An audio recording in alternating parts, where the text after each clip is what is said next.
the feeder, shall we? Here we have Emma and Jessica. Put her nose, chin in first, hand across her shoulder and just bring her in. You can see that chin is indenting into the breast tissue. Emma needs to make sure that she sits with her back straight, feet comfortable on the floor, and if she can't quite reach the floor, then an old box file or something just to bring her feet up a little bit so she's feet are flat, she's not balancing on her toes. The baby should be in a straight line, head, neck, shoulders and bottom, pelvis in a straight line. And we can see here that Jessica is. When the baby first goes on, the baby will need to pull and stretch the nipple right to the back of his or her mouth, so it's beyond the junction of the hard and soft palate.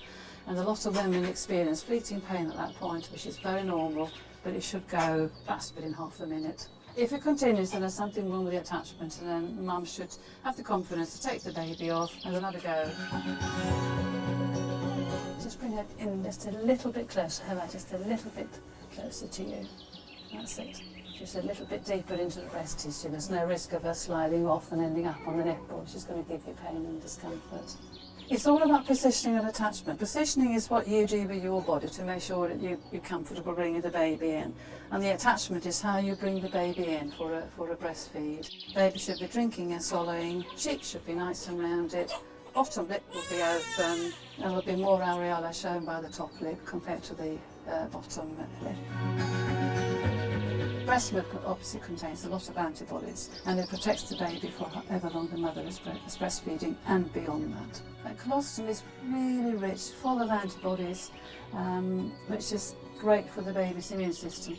The baby has a very small stomach, about the size of a marble or just slightly bigger, so it will stretch gradually over the next couple of days, so it doesn't need huge volumes. Round about day 2 or day 3, a mum will experience a slight sort of fullness of the breast, a bit of tingling, feel slightly hard, a bit warmer. She will know that the milk has increased in yield. And she may well feel that her baby feeds slightly different as well, perhaps drinks a little bit more.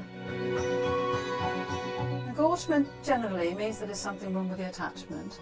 There's a difference between engorgement and fullness. And full breast is when the milk is increasing in volume, and engorgement if the baby's not taking all of the milk off that they need to take off to make the breast comfortable. Mastitis is an inflammation of the breast tissue, and it means that the milk has got a little bit stagnant into the breast, and it causes a local inflammation. Sometimes it can come on very, very quickly. The mum can feel well 1 minute and totally flu-like and rubbish the next minute, persist, and you feel unwell and you must seek medical advice. The candida organism responsible for thrush likes a nice, warm, moist environment, which the breast and the baby's mouth provides. Thrush of the breast is quite common, and a lot of women with thrush describe soreness on the breast tissue itself, and it's there all the time. It's not just for feeding, so that's how we know that it's nothing to do with attachment, but it might possibly be thrush. You can see that Jessica is stretching and ready to come off the breast tissue spontaneously. Brilliant. That was a typical sort of baby, having a nice feed, being very calm, and then fidgeting a little bit towards the end of the feed, and then stretching and then coming off. So she's self-detached and saying very clearly, I've had what I want from this.